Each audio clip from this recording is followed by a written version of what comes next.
CFECGC. Voilà, bonjour à toutes et à tous. C'est toujours un grand moment que d'être présent avec vous pour vous délivrer de l'information. La dernière fois que nous nous sommes retrouvés, c'était déjà pour la NAO, mais c'était avant qu'elle ne commence. Donc maintenant, sujet NAO, certes, mais maintenant qu'elle est terminée.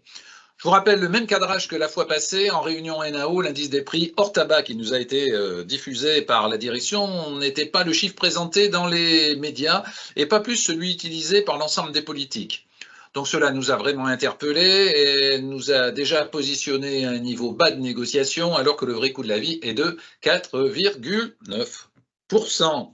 L'argumentation de l'entreprise était de dire nous avions pris les mêmes éléments l'année passée. Nous en avons parlé ensemble lors de la précédente vidéo. Alors maintenant, je vous propose de regarder où cela nous conduit concrètement aujourd'hui. Vous voyez s'afficher le comparatif 2023, la simulation 2024 présentée la fois passée, et le réel 2024 qui apparaît. L'ensemble des écarts, quand on va de haut en bas, eh bien, correspond à de la perte de pouvoir d'achat. Je ne vais pas lire les chiffres parce qu'il y a beaucoup de chiffres, mais en finalité, vous retrouvez bien le niveau 2023, le niveau simulé de notre part en début de négociation, et puis la NAO qui est terminée. Vous voyez que le niveau global AGAI est de plus 3,9%, mais vous avez ensuite 3%, 3 cases, AG cadre, AG maîtrise, AG agent, puisque ce sont les augmentations générales et qui font le pouvoir d'achat et non pas les mires, autrement dit les primes ou les points qui sont donnés qu'à environ un tiers du personnel. Je crois que pour expliquer un certain nombre de choses, dont ce qui a été cité par le gouvernement assez récemment, où on parlait de trappe à bas salaire et de désmicardisation. Alors, sur ce premier visuel, vous voyez les cadres en bleu, les maîtrises qui suivent, les exécutions ensuite, et le SMIC. Alors le SMIC, lui, il monte, il vient, j'allais dire, ronger les premières lettres qui correspondent aux salaires les plus bas chez APRR, ce qui fait qu'il y a des gens qui, s'il n'y a pas de correctif, ne sont pas au niveau du SMIC, ce qui est tout de même incongru dans une société d'autoroute, tu égard là aussi au résultat que sort l'entreprise, et l'entreprise, comme elle le dit elle-même, et elle a bien raison, l'entreprise, ce sont ses forces vives qui sont ses ressources en personnel. Donc, cette trappe, on voit que les choses descendent. Pourquoi? Parce que le SMIC manque. Alors, pour aller un petit peu plus loin dans le détail, la vraie descente, elle se fait ici, elle se fait en fait sur l'augmentation générale. Parce que l'augmentation générale des cadres est moindre que celle des maîtrises, puisqu'il y a plus d'AI. Les maîtrises moindre que les agents, puisqu'ils ont un petit peu plus d'AI aussi que les agents. Et cette année, mais on le comprend assez aisément, il n'y a que 0,5% de part variable. C'est-à-dire que l'essentiel pour le collège 1, l'essentiel est d'augmentation générale. Alors, on l'entend et c'est normal puisque ces collègues-là sont dans une posture assez ennuyeuse, ils sont rattrapés par le SMIC. Mais le global, malgré une hausse de salaire qui est encore une fois en dessous du pouvoir d'achat, eh bien, il y a une compression par le haut. Voilà. Cette trappe, elle est ouverte, elle est effective, pas que chez APRR. Dans beaucoup d'entreprises, c'est une vraie difficulté. Je vous rappelle que nous avions demandé en mai 2023 une négociation à la direction, une négociation sur la grille des salaires. Elle nous a été refusée. Aujourd'hui, nous en sommes là et c'est normal que nous en soyons là puisque on a un vrai sujet de mécanique et nous aurions aimé pouvoir en discuter avec la direction. Je pense qu'il n'y a pas de recette miracle. Mais très objectivement, entre les idées des uns, les idées des autres, un peu d'innovation, nous aurions trouvé une formule. Nous n'y sommes pas. Alors, on aurait pu compenser avec des demandes que nous avons réalisées pour les maîtrises et les cadres. Nous étions la seule OS, peu importe d'ailleurs, à proposer des solutions qui généraient des euros, alors là sous forme de primes diverses et variées, une vingtaine de lignes, intégralement refusées, C'est honnêtement la première fois que ça arrive, mais nous le sentions venir parce que depuis déjà un certain temps, la communication est assez difficile. Finalement, qu'est-ce que ça donne dans les grandes lignes, sans rentrer dans le détail, bien sûr? Rien en fidélisation qui est chouette. Fidélisation pour éviter que les gens partent.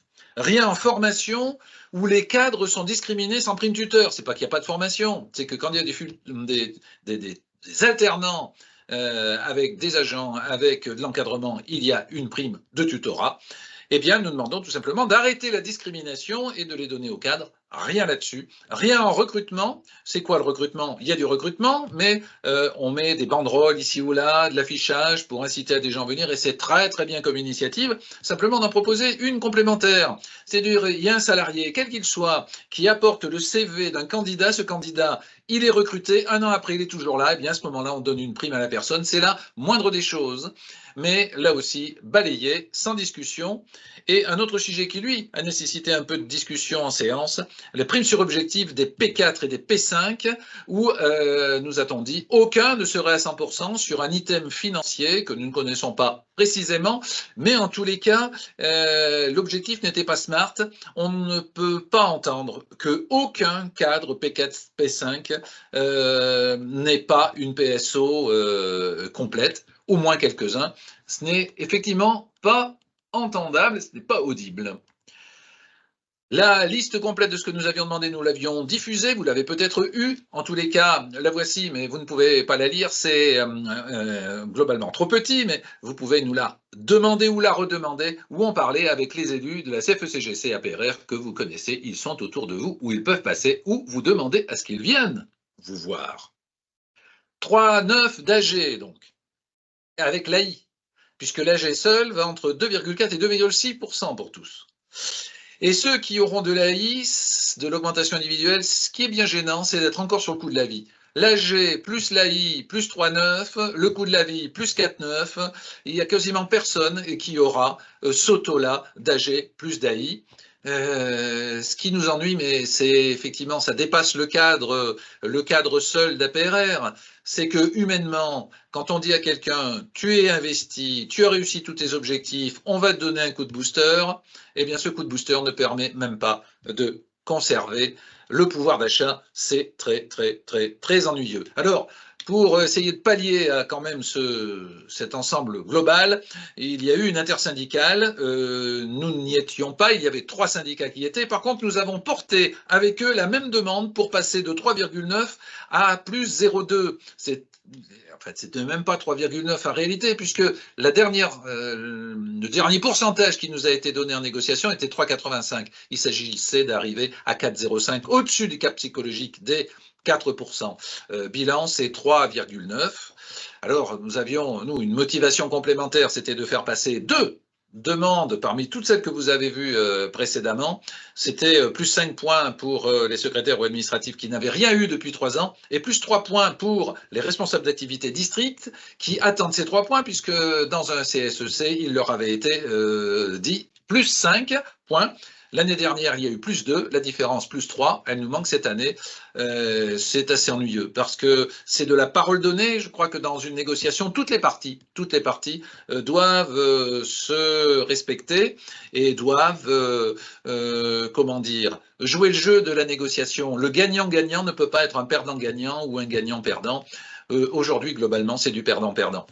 Alors, nous avons donc signalé à l'entreprise que nous reprenions notre liberté d'action et de communication. Donc, nous aurons l'occasion de nous revoir à une autre occasion ensemble. Vous pouvez nous joindre par tous les moyens qui vont s'afficher après. Bien sûr, rencontrer les élus lorsque vous le souhaitez, nous écrire. Je vous souhaite une excellente suite. On se retrouvera dans quelques temps pour une autre négociation, notamment l'intéressement, car aujourd'hui, il n'y a pas d'intéressement pour 2024. Il est à négocier en espérant qu'ils ne prennent pas le même chemin que cette NAO. Je vous dis à très bientôt. Au revoir. Voilà, bonjour à toutes et à tous. C'est toujours un grand moment que d'être présent avec vous pour vous délivrer